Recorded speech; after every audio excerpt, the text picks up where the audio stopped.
Conheça os projetos da 20ª sessão ordinária que acontece amanhã aqui na Câmara Municipal. Perseguição digital pode se tornar crime no Brasil. Câmara aprova a lei que altera a regulamentação de mesas de pimbolim e bilhar nos estabelecimentos comerciais de Jacareí.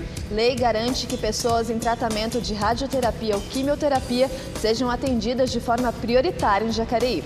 E vamos receber o vereador Paulinho dos Condutores, que comenta com a gente a sua atuação aqui na Câmara Municipal. Notícias, informações e prestação de serviço. Começa agora o Bom Dia Jacareí.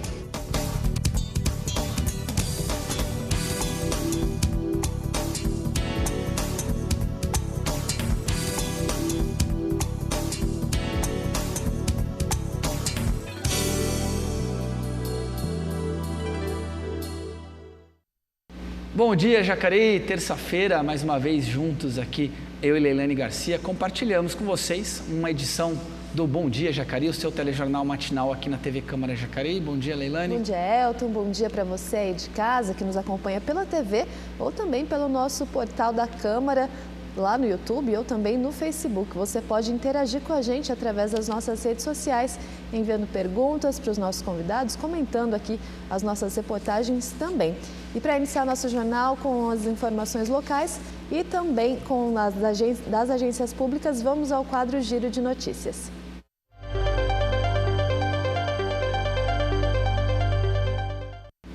Aí, Jacareí terá corrida e caminhada da saúde em prol do Hospital São Francisco. A expectativa da organização do evento é que mais de 800 corredores façam e se inscrevam para participar, entre competidores, praticantes do esporte e também voluntários da causa. A arrecadação da inscrição será revertida integralmente a melhorias aos cuidados dos pacientes com câncer do hospital.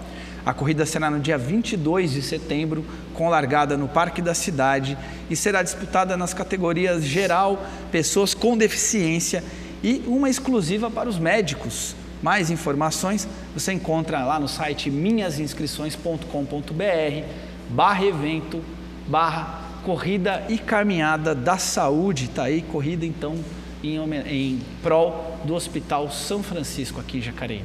Próxima notícia. Jornal Vale, a gente não pode ter pressa. É o que diz o prefeito Isaías sobre o fim da intervenção na Santa Casa. Ele disse, inclusive, que é preciso que a decisão atenda aos interesses dos usuários, pois a população que depende do Sistema Único de Saúde e depende da Santa Casa é grande. A Irmandade realiza encontros com organizações sociais para definir qual será o responsável pelos serviços médicos e também faz um protocolo de intenção. A intervenção será prorrogada até dezembro. A Irmandade está analisando as atas do hospital desde a década de 80. Esses dias nós recebemos aqui a Maria Luísa Portumelo, que faz parte da Irmandade da Santa Casa, e ela falou que realmente eles estão em fase de análise e discussão. Então essa intervenção vai até o final do ano para que, se de fato finalizar essa intervenção, seja feita de uma maneira mais adequada e que atenda à população. Inclusive, ela falou da possibilidade, né, Leilane, de o hospital se transformar num hospital escola. Já existem instituições de ensino negociando, vamos dizer assim, com a Irmandade. Enfim, a perspectiva dela, que agora é a atual provedora da Santa Casa, é sim de que a Santa Casa retorne à Irmandade. Bom, vamos seguir então, agora vamos mais uma notícia, agora vamos para o Senado Federal. A abertura de capital dos Correios será discutida na Comissão de Ciência e Tecnologia do Senado. Os possíveis impactos da abertura de capital dos Correios vão ser discutidos, então, numa audiência nesta comissão do Senado. A reunião atende requerimento do senador Eduardo Gomes e está marcada para as 9 da manhã. Você pode acompanhá-la ao vivo hoje aí no site do Senado, que é o senado.leg.br. A abertura do capital seria uma alternativa à privatização dos Correios, aí um tema que vem também dominando aí a pauta no que diz respeito a esse órgão público, uma provável privatização dos Correios. O senador Eduardo Gomes, então, quer promover a discussão sobre uma abertura de capital como alternativa a isso. Vamos agora à próxima notícia. Câmara.leg.br. nova lei de licitações continua na pauta do plenário. Essa pauta já esteve em discussão outras vezes, a gente já trouxe essa informação, inclusive aqui no Bom Dia Jacareí. Esse projeto cria modalidades de contratação, exige seguro-garantia para grandes obras, tipifica crimes e disciplina aspectos do tema a 3 esferas do governo: a União, os estados e os municípios. O administrador poderá contar com modalidades de licitação diferentes das atuais, das que a gente tem hoje. A inversão de fases passa a ser a regra no caso. A primeira se julga a proposta e depois são cobrados os documentos de habilitação do vencedor. O projeto tem o período, então, de transição e permite aos órgãos usar a lei atual por ainda 2 anos. Então, vão ter 2 anos para que as pessoas consigam se adaptar à nova lei de licitações que envolve aí União, estados e também municípios. Tá aí. Bom, fechando então agora com a EBC, exportações brasileiras cresceram 10% em maio, com vendas para os Estados Unidos. Esse crescimento, né, é na comparação com maio do ano passado, 2018, e segundo a Fundação Getúlio Vargas, são aí o comércio com os Estados Unidos que puxou esse crescimento. Para se ter uma ideia, a relação entre Brasil e Estados Unidos cresceu 72% no mês de maio. Ao mesmo tempo, as exportações para a Argentina e China apresentaram queda. Tá aí, esses são os destaques, então, nesta terça-feira, no Giro de Notícias. E agora vamos voltar a falar aqui da Câmara Municipal de Jacareí com o nosso colega, o jornalista Rodrigo Vieira, que está aqui com a gente, vai falar um pouquinho sobre os projetos que estão inscritos na ordem do dia de amanhã. Bom dia, Rodrigo. Bom dia, Elton. Bom dia, Leilane. Bom dia a todos. No mês a gente tem 4 projetos na ordem do dia. O primeiro é um projeto bem simples que institui o Dia do Economista aqui no município. Isso, Leilane. São 4 projetos amanhã. O primeiro é esse que você acabou de citar, de autoria do presidente da Câmara, o vereador Abed Madureira. Ele quer instituir o dia 13 de agosto, né, como um dia municipal do economista, mais uma data comemorativa a ser incluída no calendário oficial do município, caso o projeto seja aprovado aqui no plenário amanhã. Então, vamos para o próximo projeto, vamos acompanhar o segundo projeto, que aí inclusive tivemos a audiência para discutir, o projeto já fundamental, tem prazo para ser votado, que é a LDO. Rodrigo. Exatamente, e essa é uma das principais peças, né, orçamentárias de um município, né, junto com a lei orçamentária anual e o plano plurianual, né, a lei de diretriz, ela, como o próprio nome diz, ela orienta o município, os gestores, a conduzir as suas finanças para o exercício seguinte, para o exercício financeiro do ano seguinte. Nesse caso, para 2020, o prefeito Isaías está estimando aí uma receita e uma despesa da ordem de 1 bilhão e 200 milhões de reais.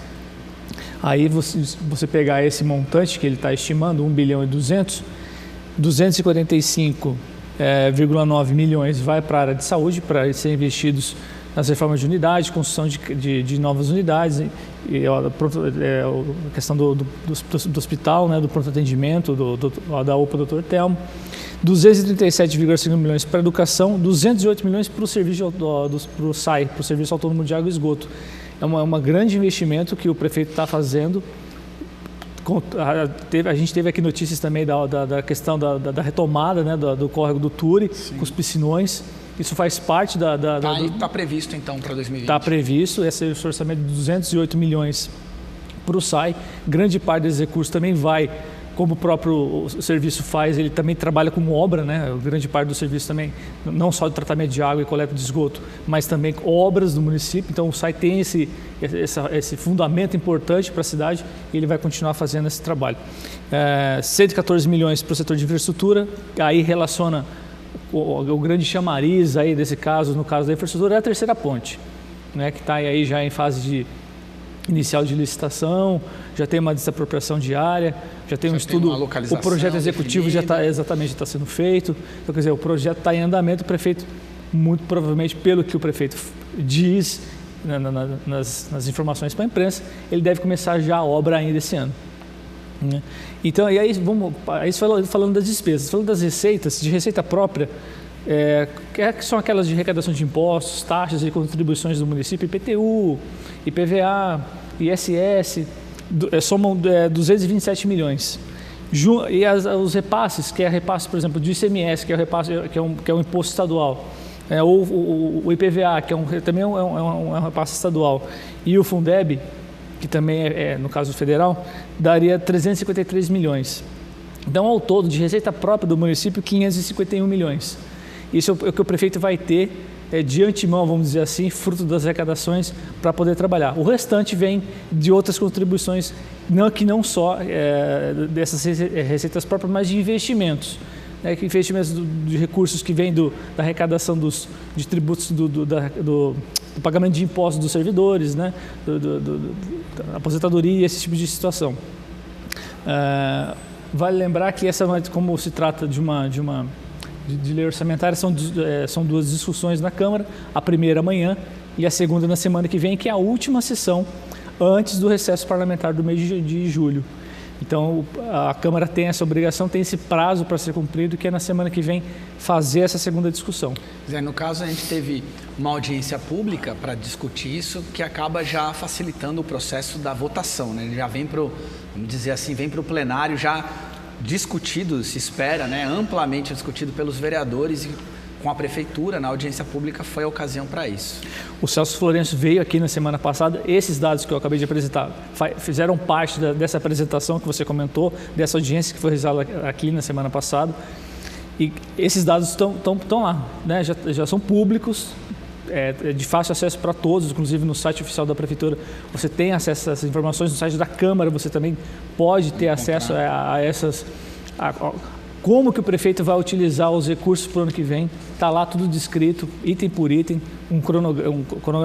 uma descrição das atividades por pasta, por secretaria, então está tudo bem destrinchado, vale aí ao interesse do cidadão, da população, em olhar, em avaliar, em participar, em discutir amanhã aqui na Câmara a partir das 9 horas da manhã. Legal. Rodrigo, a gente tem mais 2 projetos, temos também Tribuna Livre, daqui a pouquinho a gente volta a Sessão solene, a gente volta a falar sobre eles. Vamos falar sobre mais uma das iniciativas aprovadas aqui no plenário da Câmara. A partir de agora, pessoas em tratamento de câncer que estejam em processo de tratamento de quimioterapia e radioterapia devem ser atendidas de forma prioritária em órgãos públicos e nos bancos da cidade. A Câmara aprovou uma lei da vereadora Sônia Patas da Amizade. Confira mais detalhes na reportagem. Em outubro de 2018, a professora Brenda passou por uma situação constrangedora. 3 meses antes, ela descobriu que estava com câncer e foi até o Atende Bem da Prefeitura realizar um serviço urgente. Tinha acabado de fazer a quimio, estava num dia muito ruim e eu precisava resolver um problema de PTU. Fui pedir o atendimento prioritário e aí a atendente falou para mim, olha, mas qual que é seu problema? Super grosseira. Aí eu expliquei para ela, falei, não, eu estou fazendo químio, hoje eu estou num dia muito ruim, eu preciso resolver isso do IPTU. Aí ela levantou e olhou e falou, olha, eu não estou vendo que você é deficiente, grávida eu acho que você não está, e idosa duvido, então realmente eu não posso fazer nada, lei é lei. Ao saber da história, a vereadora Sônia Patas da Amizade fez uma lei para obrigar órgãos públicos e instituições financeiras de Jacareí a atenderem também com prioridade as pessoas com câncer, em tratamento de quimioterapia e radioterapia. A Câmara aprovou a lei e já está valendo porque já foi publicada no Boletim Oficial. Infelizmente, eu acho que era uma questão de humanização, né? Não precisava ter lei. É só olhar para a pessoa, ver que ela não está passando bem e passar na frente. Eu acho que isso aí vale para qualquer lugar. Não precisava ter lei para isso, né? Mas aí foi elaborado o projeto de lei, foi aprovado e agora eles têm essa prioridade. Mas mais importante do que a lei é o treinamento do funcionário nesse caso. Porque eu acho que não precisaria ter uma lei dessa, porque é uma questão de humanidade, né? E foi uma desumanidade dessa atendente que nunca foi punida, que não recebeu nada, porque não aconteceu nada com ela. E ela ainda achou engraçado. Ela falava, mas eu não posso fazer nada. Eu falava, meu bem, eu estou com diarreia e vômito faz 24 horas. A partir de agora, os locais especificados pelo texto da norma devem manter em local visível de suas dependências as seguintes informações: idosos, deficientes, gestantes, mulheres com crianças de colo, lactantes e pacientes com neoplasia maligna em tratamento com quimioterapia ou radioterapia tem atendimento preferencial. O atendente, quando ele vê com uma pessoa, independente de idade, independente de situação de saúde, quando você olha uma pessoa, você já vê se ela está debilitada ou não, se ela é uma pessoa idosa. Às vezes tem uma pessoa que é jovem, mas ela tem um problema, sei lá, deficiente, alguma coisa assim, está com dor, enfim, é uma questão de sensibilidade. Mas infelizmente não é assim que funciona, né? As pessoas não têm esse amor grande ao próximo para fazer esse processo sem ter que ter a lei. Que todo mundo que faz quimioterapia anda com uma carta. Eu sempre ando com essa carta, porque no caso de você passar mal na rua ou qualquer eventualidade, você tem essa carta que vai falar, olha, você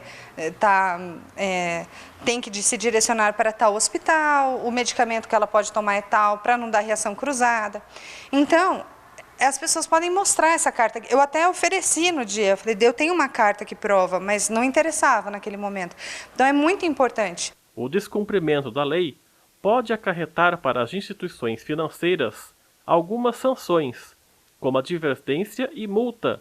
Em caso de reincidência, essa multa pode chegar a quase R$7 mil. Bom, e falando em lei, no site da Câmara Municipal você pode acompanhar os dados estatísticos da cidade no Fiscaliza Jacareí. Acesse jacareí.sp.leg.br e é justamente do nosso site que a gente traz para vocês os destaques do quadro Momento Legislativo.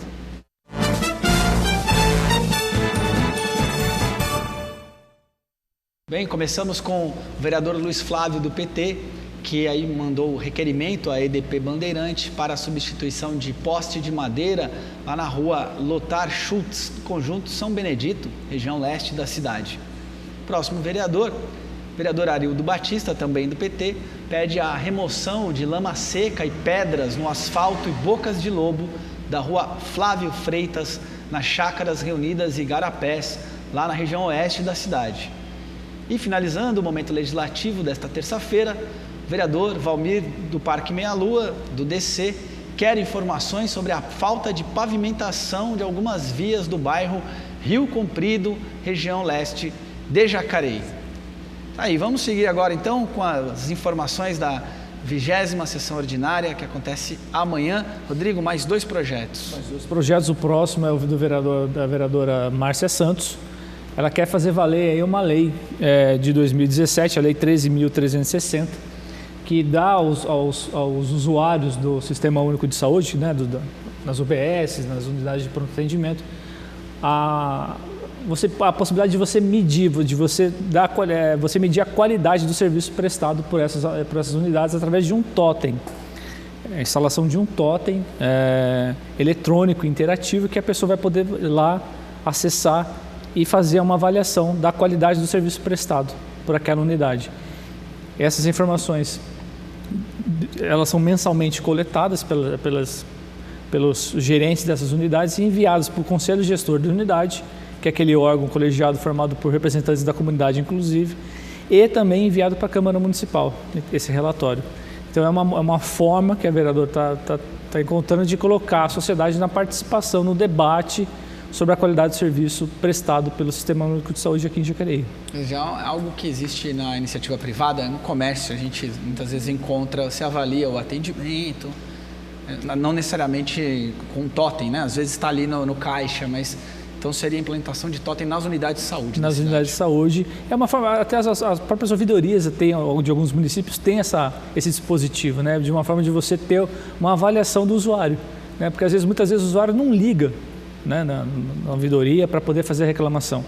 E na unidade você está lá, você está em loco lá, você está vendo o que está acontecendo, é muito mais fácil porque você está ali, está disponível para você. Então é uma forma que ela encontrou também de facilitar essa forma de você, esse contato, esse elo, esse vínculo com o usuário pela medição da qualidade do serviço prestado.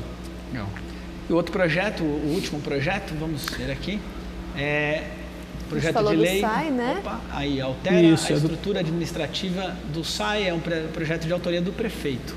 Exatamente, faz parte dessa reforma salarial, né, que o prefeito tem feito na administração direta e agora na administração indireta, que agora é o SAI, e ele vai transformar aí os cargos de referência 3, 4 e 5, que são os vencimentos menores, aí, vamos dizer, da autarquia, vão passar para a referência 6. Você vai ter um aumento salarial desses servidores. Já os cargos de referência 5 e 6 para a referência 7, os de referência 7 vão passar para a referência 8. Nesse caso, o cargo de contador, que é o de referência 8, ele vai passar para a referência 11. E vão ser incorporados ainda outros cargos, por exemplo, ajudante de manutenção, ajudante de operações, auxiliar de operações, estação de tratamento de esgoto, estação de tratamento de água e auxiliar de serviços gerais vão ser incorporados ao cargo de auxiliar de saneamento. Então, esses 4 cargos vão se transformar em um só. É uma forma que o prefeito encontra também para dar mais um gerenciamento otimizar o serviço prestado pela autarquia, né? E segundo o prefeito, na lei, ele coloca que essa medida, caso ela seja aprovada aqui amanhã no plenário, ela vai contemplar 248 servidores efetivos lá da autarquia. Muito bem. Rodrigo, daqui a pouquinho a gente continua, temos ainda uma tribuna livre e também uma sessão solene, daqui a pouquinho a gente vai falar delas. Olha só, perseguir de forma obsessiva as pessoas pela internet, ou mesmo pessoalmente, o chamado stalking, é tema de 2 projetos na Comissão de Constituição e Justiça lá em Brasília. Vamos conferir na matéria da Rede.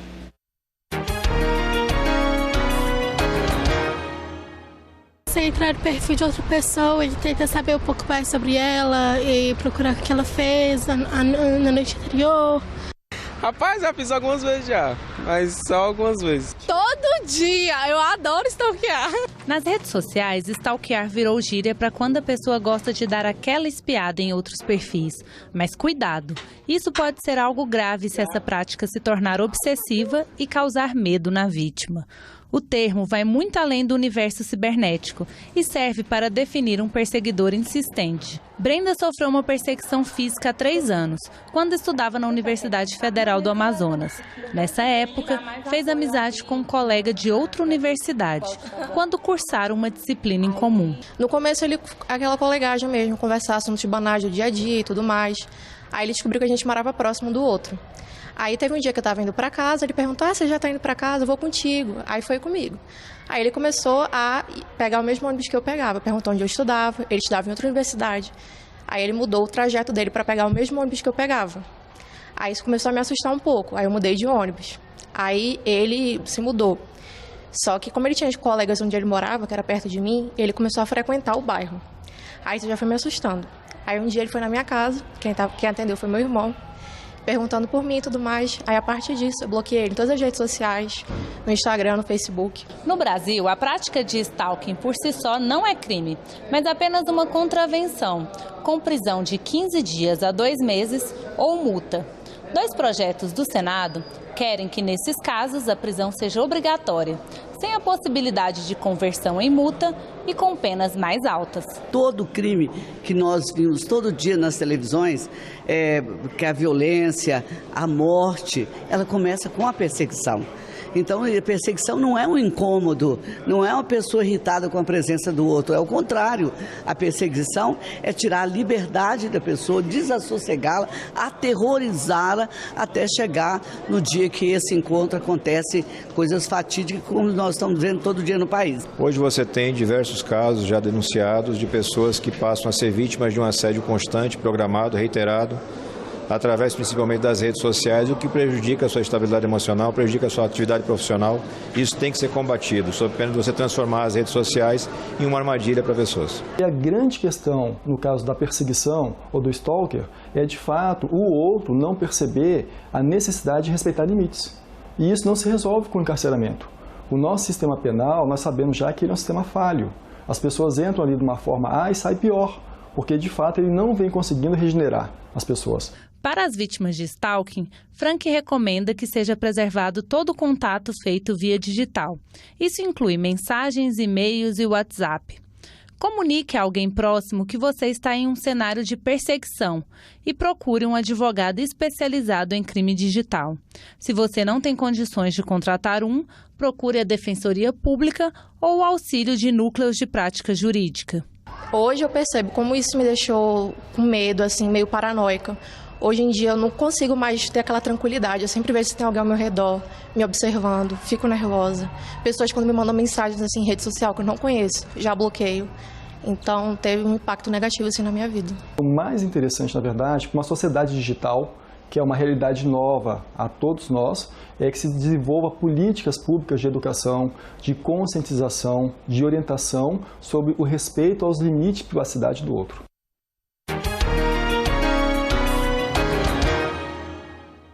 Esse tema é discussão lá no Senado Federal, em dois projetos lá na Comissão de Constituição e Justiça do Senado. Interessante a gente falar que alguns dias a gente fez uma reportagem sobre crimes virtuais. Aqui em Jacareí a gente não tem uma delegacia específica para crimes virtuais. Então o indicado, segundo os advogados, é que se você, por acaso, está passando por essa violação ou conhece alguém que está sendo aí perseguida ou, enfim, passando por sofrendo de algum tipo de crime virtual, procure a delegacia mais próxima aí da sua região para que você possa fazer essa denúncia e aí, enfim, que o culpado seja aí, então, responsabilizado e que você consiga, de fato, ficar livre dessa perseguição ou desse crime. Isso aí. Rodrigo, amanhã é Tribuna Livre, né? Tribuna Livre, para quem está nos acompanhando, esclarecer, é aquele momento em que alguém da comunidade, associações, sindicatos, faz uso da tribuna aqui no plenário para falar de algum tema. O que tem amanhã? Exatamente, amanhã vai ser o senhor Adilson dos Santos Guzmão, que é o presidente do CONSEG, que é o Conselho de Segurança. Ele vai abordar o tema que é a nova diretoria. A nova diretoria, definições e os basilares do CONSEG, essa nova gestão que ele preside a partir de agora. Vai ter o uso de 15 minutos aqui da Tribuna Livre para falar, para discursar sobre esse tema para os vereadores e para todos que vão estar assistindo a TV Câmara. E aí no dia 2 de julho está até prevista uma audiência pública sobre o tema da segurança pública aqui na Câmara. Essa discussão acaba embasando os temas da audiência, né? Ontem teve uma reunião aqui na Câmara já para tratar sobre esse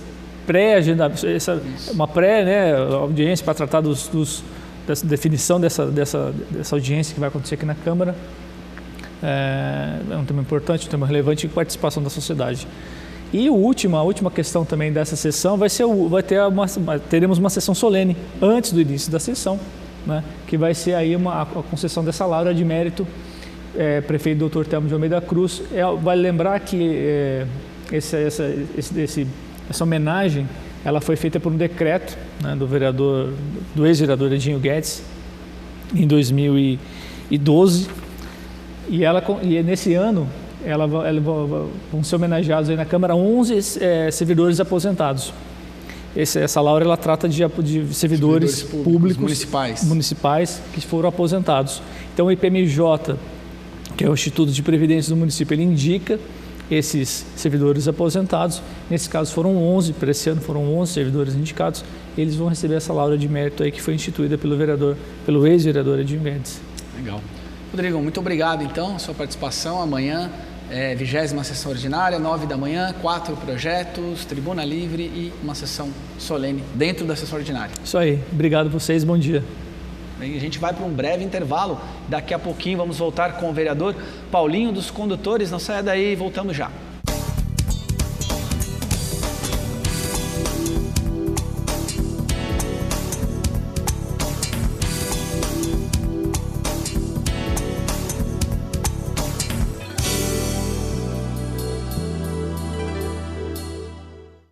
Estamos de volta e conosco o vereador Paulinho dos Condutores, participa conosco aqui no segundo bloco do programa. Muito obrigado pela sua presença. Bom dia, vereador. Bom dia. Para a gente começar a nossa conversa, na última sexta-feira, várias cidades aqui do Brasil paralisaram algumas fábricas e também o transporte público. E o senhor esteve, inclusive, na porta da JTU, que é a empresa que fornece o transporte municipal, desde a madrugada, né, desde 3 horas da manhã. E a gente queria que o senhor fizesse, inclusive no dia o senhor conversou com a gente, com o repórter Rodrigo Romero, para falar como que funcionou ali, mas a gente queria que o senhor fizesse um resuminho de como foi essa atuação e se teve, de fato, algum impacto nessa questão da reforma da Previdência. Sim, eu acho que foi uma luta importante, né, que os trabalhadores fizeram aqui no Vale do Paraíba, não só aqui no Vale, né, acho que no Brasil inteiro. Né, e eu acho que essa luta está sendo muito importante. Né? A gente vê desde quando o governo lançou aí a reforma da Previdência, né, houve várias manifestações, várias lutas, e hoje é claro que ainda não está sendo contemplado totalmente a classe trabalhadora, mas a gente já vê uma grande mudança em relação à reforma da Previdência. Né? Um exemplo é o BPC. né, que ali seria um crime contra principalmente os aposentados, que mais precisa, que ganha salário mínimo, né, em relação aos trabalhadores ruralistas. Então eu acho que avançou e muito, né? Isso é fruto de luta dos trabalhadores, né? Eu acho que nós não podemos acreditar que essa reforma, da forma que ela veio, né, ela ia melhorar a situação da população e dos trabalhadores, né? A gente não é contra a reforma da Previdência, pelo contrário, acho que temos que fazer sim a reforma da Previdência, mas começando a cortar os privilégios, né? Hoje nós sabemos que os banqueiros, os grandes empresários devem milhões para a Previdência e não se discute, né, se vai cobrar ou se não vai, né, e sempre cai essa carga em cima da classe trabalhadora, né? Então, eu acho que está de parabéns os trabalhadores, né, os trabalhadores da JTU que se manteve firme, a gente ficou ali até às 9 da manhã, né, quando houve um acordo com a Justiça de liberar 30% da frota para rodar, né? A gente sabe que, infelizmente, muitas pessoas que querem se locomover, não teve transporte, a gente sabe que muitas pessoas ficam indignadas, mas nós tenhamos certeza, né, que é muito melhor você fazer a luta e muitas vezes você perder algumas horas de serviço, ou talvez até um dia de serviço, do que quando chegar na hora da sua aposentadoria, quando você ficar doente, que você mais precisar, você não ter mais esse benefício, né? E a gente está vendo, acompanhando aí, né, um exemplo claro aqui é em relação da reforma trabalhista, né? Disseram que tinha que fazer a reforma trabalhista, que ia aumentar o número de emprego. Hoje nós estamos vendo aí no nosso país mais de 15 milhões de desempregados, e hoje já saiu aqui no Vale Paraibano, né? Aqui na nossa região, 1.400 trabalhadores, né, perderam imposto de serviço aqui na nossa região. Então, isso significa que a reforma trabalhista até agora ainda não significa por que foi, né? Os trabalhadores perderam, está aumentando o desemprego, né? Dá um exemplo claro aqui para vocês, né? Da minha categoria, tem uma empresa que hoje ela está em São José dos Campos, a Coca-Cola, né, que tinha mais de 200 trabalhadores, que hoje terceirizou todo aquele setor, né, terceirizou tudo. Os trabalhadores hoje trabalham em situações precárias, né, e é isso que está acontecendo no nosso país, né? Então, se a gente aceitar da forma que vem imposta essas reformas, com certeza a classe trabalhadora daqui a alguns anos, né, não vai ter mais direito algum, vai voltar aí ser o tempo da escravidão, que hoje já existe, né? O trabalhador hoje que trabalha, né, os 30 dias para ganhar salário mínimo é um absurdo no nosso país, né? Então, eu acho que está de parabéns os trabalhadores que se uniram, que se organizaram, o movimento sindical, né? E a gente sabe que é só lutando mesmo, né? Os empresários, quando eles precisam, eles lutam, né? A gente viu aí a GM, né, o tanto de incentivo que a GM ganhou, não só agora no governo que existe hoje, mas nos governos anteriores, e hoje a gente viu, né, o que está acontecendo com a GM. Abriu-se mais um PDV e significa que os trabalhadores lesionados da GM vão ser praticamente todos demitidos. Agora você trabalha a vida inteira numa empresa, 20, 30 anos, e aí quando você está doente, né, você tem que gastar muito dinheiro com remédio, a empresa pega e descarta e joga fora. Então essas são as reformas que realmente está vindo, mas não para ser melhoria para a classe trabalhadora, né, para tirar mais direito dos trabalhadores. Vereador, como o senhor avalia, está aqui em Jacareí, mas o senhor faz parte do sindicato, está inserido numa discussão nacional, como o senhor tem avaliado esse primeiros semestre do governo federal, um governo que tinha uma intenção reformista, que veio com uma plataforma diferente, vem encontrando muitas dificuldades no Congresso para aprovar e para implementar suas políticas. Como o senhor avalia esse governo e o momento que o país está vivendo hoje? Eu acho que o país ainda se encontra num momento muito difícil, né? Na realidade, quando chega em época de eleição, né, o que a gente fala, nós achamos que a eleição não muda a vida de ninguém, né? A eleição é mais um instrumento que você tem para se organizar e para lutar, né? E se a população não enxergar isso, infelizmente a gente vai cair num precipício, né? E o governo Bolsonaro, na realidade, ele tem que dizer por que ele veio, né? Essa é a realidade, né? A gente torce que faça um bom governo, né? Porque quando se faz um mau governo, quem sofre é o povo mais pobre, mais humilde, mas até agora não apresentou nada ainda que é o que o povo quer, né? A geração de emprego, de renda, né? É isso que nós esperamos de um governo, né? E até agora está se discutindo muito em relação da reforma, né? E a gente está vendo hoje o que está existindo no Congresso, né? Já começa as trocas ali, né? Então, tudo aquilo que ele dizia que no governo dele não ia existir essas trocas, a gente já está vendo hoje, né? Fez aí o decreto das armas, né? Que já está recuando, eu espero que reprove esse decreto, porque eu acho que é um absurdo, eu acho que não é botar uma arma na mão de cada pessoa que você vai resolver o problema da segurança, na realidade ele quer se eximir do problema da segurança, né? Quando quando tem que ser dever do Estado e dos municípios dar segurança para o cidadão. Né? Se você já paga os seus impostos, né, quem é responsável pela sua segurança tem que ser o Estado e o município. Então, ele está eximindo e dizendo o seguinte, cada um toma conta da sua casa, do seu pedaço de terra, que eu não quero nem saber. Né? Eu acho que não é por aí, eu acho que tem que ter mais compromisso com o povo, com a população. A gente esperava que viesse um governo melhor, já discutindo melhoria no emprego, mas hoje a gente vê a maioria das empresas fechando as portas, né? E a gente até não entende, né? Os empresários criticam muito, né? Em relação dos impostos que são altos no país, mas você, em momento algum, você não vê essa organização dos empresários para cobrar. Né? Eu acho que o nosso país tem muitos impostos que você paga, sim, mas eu acho que tem que ter essa personalidade de discutir. Né? E o empresário, ele só discute quando a empresa dele vai mal. Né? Daí ele vai lá pedir melhorias, vai lá pedir incentivo, mas para a empresa dele. Mas não existe uma organização no geral. Né? Então, eu acho que a gente tem que cobrar, né? Esse é o nosso papel enquanto representante da população e do povo, e dizer para o governo, né? Tá ruim ainda, o país não andou desde quando ele se iniciou o governo dele. Tem um tema agora que, Paulinho, dos condutores, né? O senhor representa uma categoria. Como que o senhor viu essas sugestões, essas propostas que o governo federal fez na mudança do Código Brasileiro de Trânsito? Olha, na realidade, a gente sabe que hoje, eu acho que é mais um absurdo, essa é a realidade, né? Eu acho que em relação do exame toxicológico, né? Eu não acho que tem que ser só para o motorista profissional, né? Porque penalizou só o motorista profissional. Eu acho que tem que abrir isso para todos os motoristas, né? Porque o motorista profissional, ele não pode estar com substância nenhuma no corpo, mas o motorista comum, ele pode estar. Né? Porque o que a gente vê, principalmente aos finais de semana, meio de semana, né? A nossa cidade mesmo aqui, são vários motoristas dirigindo seus carros de passeio também que provocam esses acidentes. Né? Então eu acho que, né, foi de contramão isso aí, né? Eu acho que não vai ajudar em nada, não vai melhorar para nós enquanto motorista, não vai melhorar, né, para a classe trabalhadora. Eu acho que, na realidade, aumentar a numeração de ponto, eu acho que não vai resolver o problema, né? Não vai resolver o problema. Eu acho que, pelo contrário, eu acho que tinha que manter os 20 pontos e abrir em relação dos exames toxicológicos e outros exames para todos os motoristas, ou profissional ou não. Né? Então, ampliar, né? Exatamente, eu acho que teria que ampliar, então, porque assim, quem provoca o acidente não é só o motorista profissional.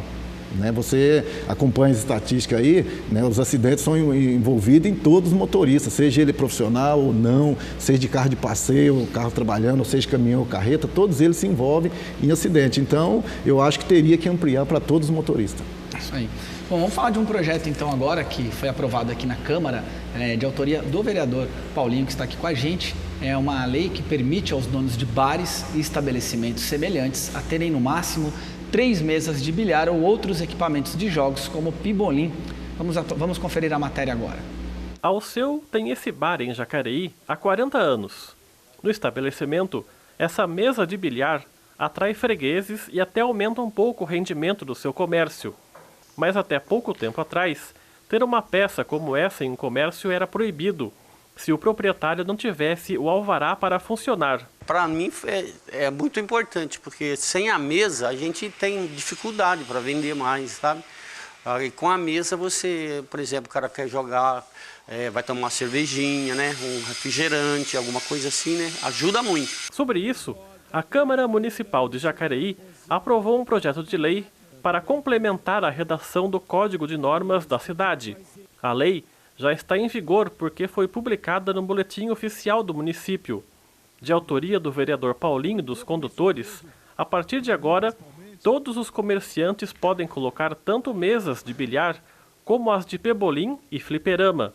Segundo o texto, isso não vai descaracterizar a atividade do imóvel. Alguns comerciantes me procuraram, né, dizendo que tinha sido notificado, né, por ter as suas mesas no estabelecimento, e isso foi aumentando com o decorrer do tempo. Né? Vários estabelecimentos estavam tirando as suas mesas, né, de bilhar, fiscalização, eu acho que estava meio que equivocado, né, porque existe uma lei federal, né, e o que ele estava exigindo é que essas mesas de bilhar fossem constadas no CNAE, no alvará, e a dificuldade é muito grande. Né? Ainda de acordo com a lei, o responsável pelo estabelecimento que tiver esses equipamentos de jogos deve zelar para que não seja permitida a entrada e a permanência de menores de 18 anos no ambiente, seguindo as regras do Estatuto da Criança e do Adolescente.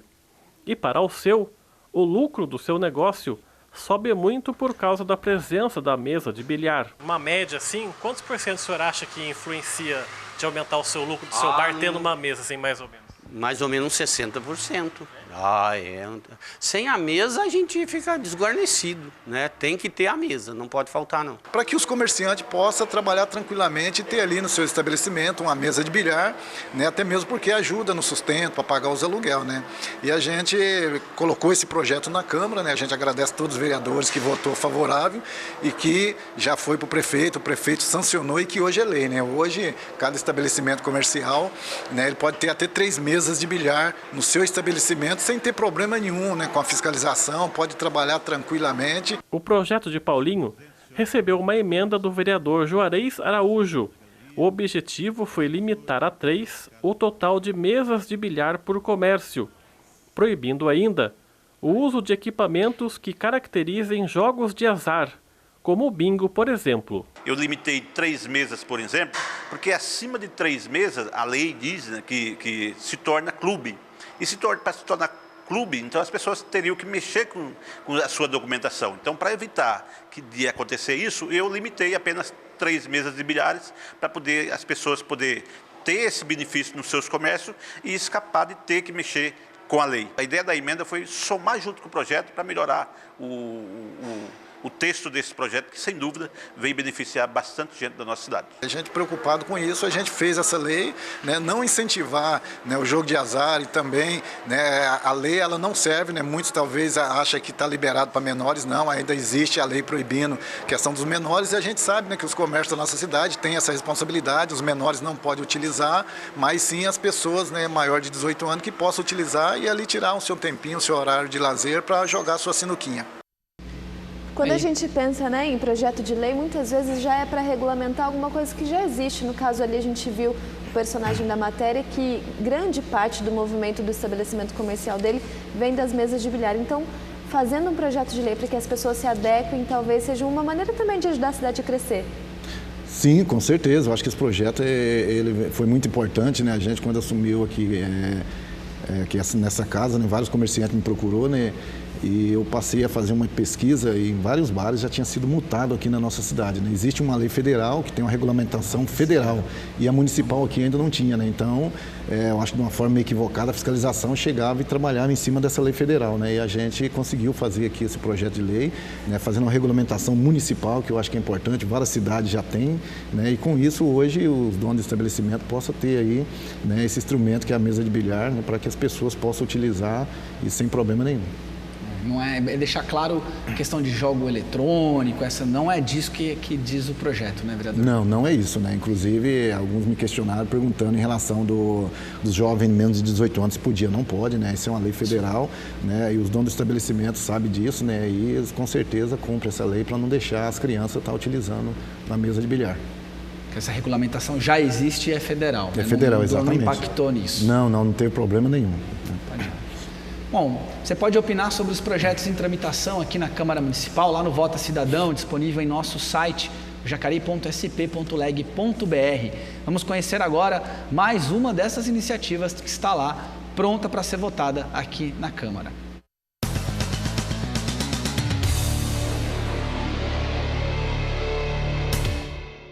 O projeto de lei do Legislativo número 48 de 2017 trata da proibição do uso de sacolas plásticas nos estabelecimentos comerciais de Jacareí. Eu sou contra porque eu trabalho com isso.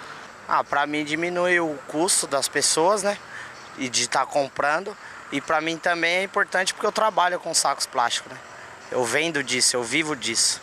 Então para mim é importante que tenha. Eu sou a favor, né, pela questão da preservação do meio ambiente. O pessoal não é muito consciente em relação às sacolinhas, né? Então, acho que o não uso delas seria um mal necessário para a galera se conscientizar melhor. Eu sou contra. Por quê? Porque eu nem preciso da sacolinha em casa. E no supermercado também, né? Dê a sua opinião sobre os projetos dos vereadores da cidade. Acesse www.jacareí.sp.leg.br e vote.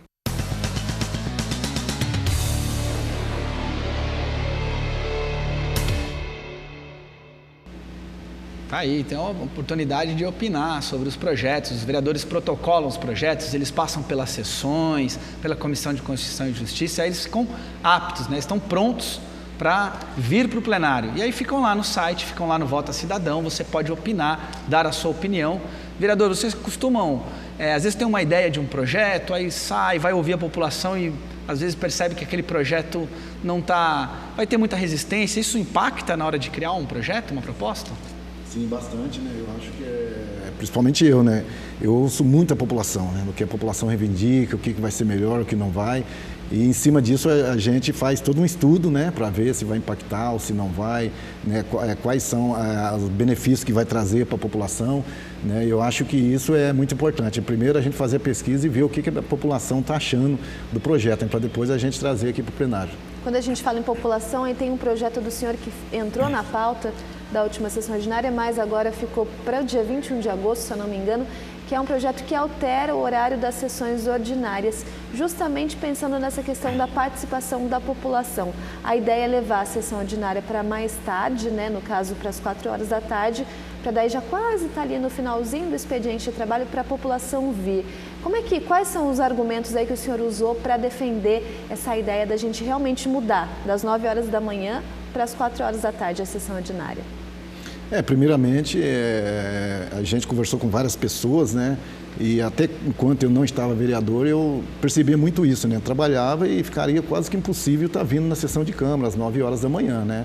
E a gente conversando com várias pessoas em várias cidades, a gente fez essa pesquisa e viu que quase cidade nenhuma existe esse horário 9 horas da manhã. Uma que as pessoas, esse horário, a maioria estão trabalhando, né? Principalmente do comércio, servidor público, né?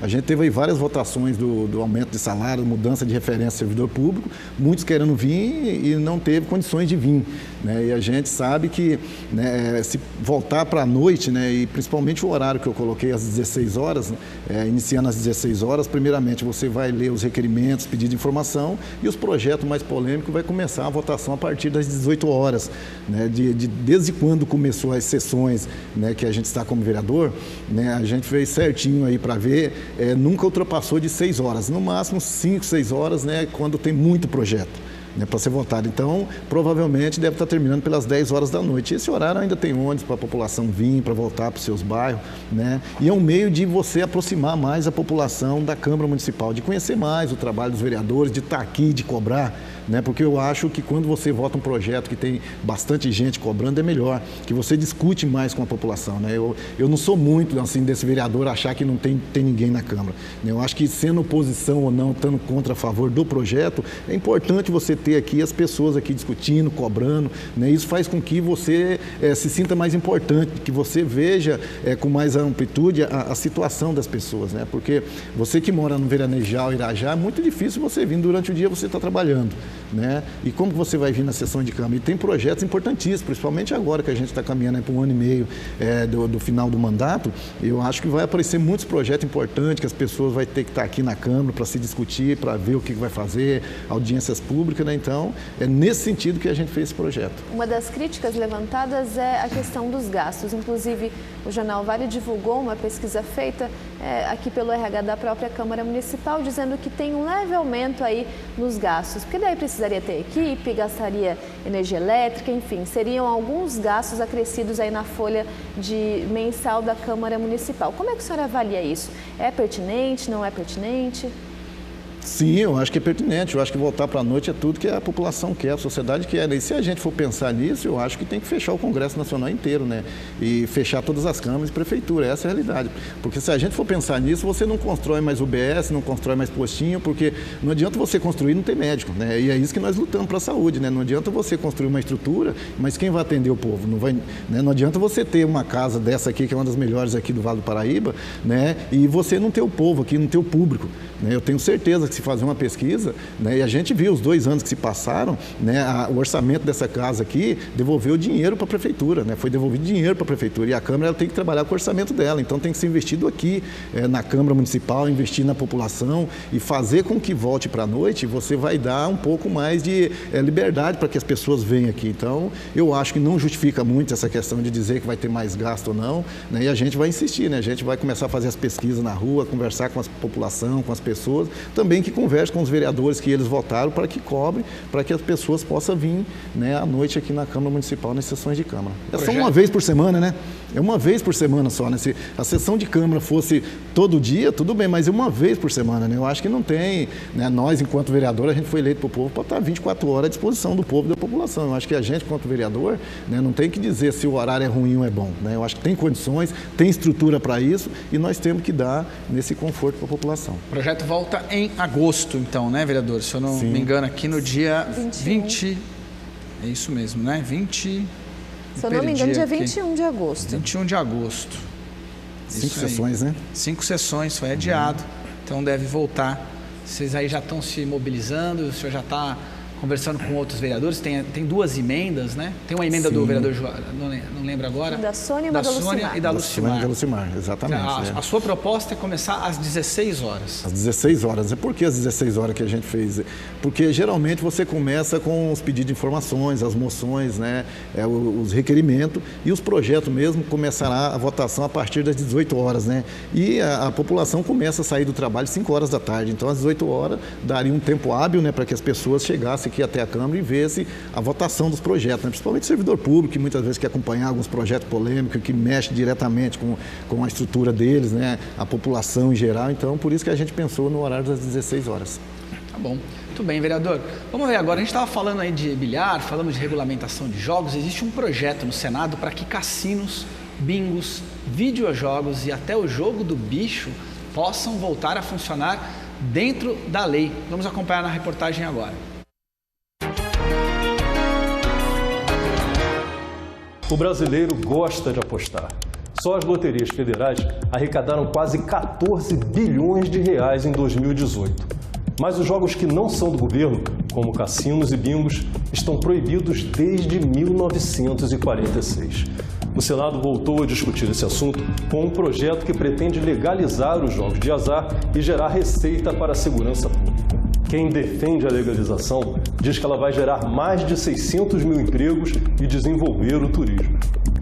Quem discorda diz que se abre uma brecha para a lavagem de dinheiro, sonegação de impostos e evasão de receita. Veja agora os argumentos opostos dos senadores Wellington Fagundes e Eduardo Girão, na coluna Lá e Cá. Estima-se que 2 milhões de brasileiros sejam jogadores patológicos. A legalização dos jogos de azar aumentaria o risco de vício em apostas? Completamente. O jogo de azar é algo muito prejudicial para a saúde mental. Vários especialistas no assunto, psicólogos, psiquiatras apontaram que o jogo de azar ele vicia, ele é como uma droga. Tudo que é na clandestinidade é mais perigoso para a sociedade. Então eu penso que os jogos de forma legalizada, fiscalizada, ele pode gerar emprego, pode gerar turismo, pode gerar imposto, inclusive para investir em áreas fundamentais como a educação e a saúde. Os brasileiros têm acesso a apostas em jogos de azar pela internet, com sites de outros países em português. Esses sites também deveriam ser proibidos? Eu creio que tem que ser regulamentado e que tem que ser pago o imposto. Por exemplo, o Uber é um exemplo, uma tecnologia que se teve resistência e hoje já teve até decisão do Supremo que tem que se usar. Se é bom para o consumidor e tiver a capacidade de fiscalizar e pagar um imposto aqui no Brasil, quem ganha é a sociedade brasileira. Também são extremamente prejudiciais, porque até crianças e adolescentes, né, as regras de acesso conseguem burlar, não existe segurança nesse aspecto, então já começa a viciar, a destruir a dignidade do ser humano. Se o jogo de azar é ruim para a sociedade, por que o governo tem tantos jogos oficiais de apostas? Esse é um bom exemplo. Nós temos tantos jogos, né, no Brasil, a própria Caixa Econômica, o governo, e isso tem sido saudável porque a geração de imposto é muito grande. Agora tem que ser muito fiscalizado. Os jogos do governo são jogos que não causam aquela fissura, né? Porque geralmente a pessoa aposta e só vai ter o resultado depois de 4 dias. Parou. Diferente de caça-níquel, diferente de cassino, que você fica ali, aqueles barulhinhos, perde a noção do dia, da hora. A legalização dos jogos de azar pode gerar 16,5 bilhões de reais por ano em impostos. Onde seriam aplicados esses recursos? Eu acredito que não deve ir para lugar nenhum, porque nós vamos aqui combater o bom combate pela verdade, para que não seja legalizado o jogo de azar no Brasil, não seja liberado, porque ele causará um grande dano à nação. Eu acredito que tem que ser principalmente para a área social. Para o desenvolvimento daqueles que mais precisam. A educação é fundamental, a saúde também e todos os programas sociais do governo. Até as loterias oficiais foram usadas para lavagem de dinheiro e corrupção. Legalizar os jogos amplia essa brecha? Criando a estrutura, como eu disse, criando uma agência de regulação, criando um sistema de fiscalização, nós vamos evitar que problemas como esse existam. Com certeza a lavagem de dinheiro, a corrupção seria ampliada no momento que a sociedade demanda por cada vez mais ética.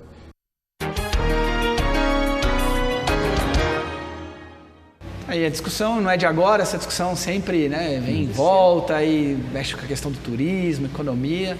Mais uma vez aí no Senado a gente vê as pessoas se articulando para fazer esse debate, nos acompanhando, ainda está longe de chegar a um final. É controverso, né? Projeto bem controverso, que tem muita gente que acha que gera lucro, mas tem gente que acha que as pessoas não têm limite. Então, acho que essa questão do limite é uma das mais importantes, né, vereador? Sim. Estipular o limite para que daí a gente tenha uma lei que de fato possa ser cumprida. Exatamente, eu também acho que sim, né? A questão do limite que é o problema, né?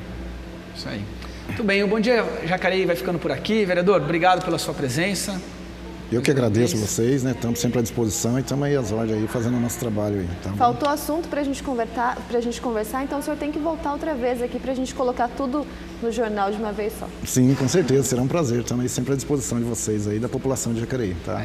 Já que faltou, você falou que lembrar, não podemos deixar de perguntar rapidinho, CPI. Dos 317 mil, vereador. Próxima reunião, dia 23 de junho. Que fase que estamos dessa CPI? Estamos bem adiantados, né? Já ouvimos o superintendente do banco, né? Ouvimos já a ex-presidente da casa, né? A secretária, e agora a gente está praticamente concluindo aí os trabalhos, né? Eu acho que no máximo aí em 30 dias a gente já dá a conclusão no caso, fechando o nosso relatório final, tá? Muito bem, tá, e vamos acompanhar. Então tem muita gente aguardando essa resposta. A gente fica por aqui, acompanha o Poder Legislativo Municipal em nossas redes sociais. E nessa terça-feira, às 8 da noite, você fica com o programa TV Câmara Entrevista, que tratou da imigração japonesa em Jacareí. Está muito interessante esse programa, não perca. Bom, e amanhã, a partir das 9 horas da manhã, a gente acompanha a 20ª sessão ordinária desse ano de 2019, com transmissão ao vivo, aqui pela TV Câmara Jacareí. Lembrando que durante essa semana, nas próximas quinta e sexta-feira, a gente não vai ter o Bom Dia Jacareí por conta do feriado e também por conta da nossa mudança de cenários. Como você já sabe, a gente está aqui no plenário da Câmara Municipal, porque a TV Câmara está passando por um processo de reforma e em breve você vai acompanhar novos cenários aqui. Então, nosso próximo encontro não vai ser na quinta-feira, vai ser na próxima segunda-feira. Mais uma vez, obrigada pela sua audiência. Continue acompanhando o nosso trabalho através do jacareí.sp.leg.br. A gente se vê na semana que vem. Até lá!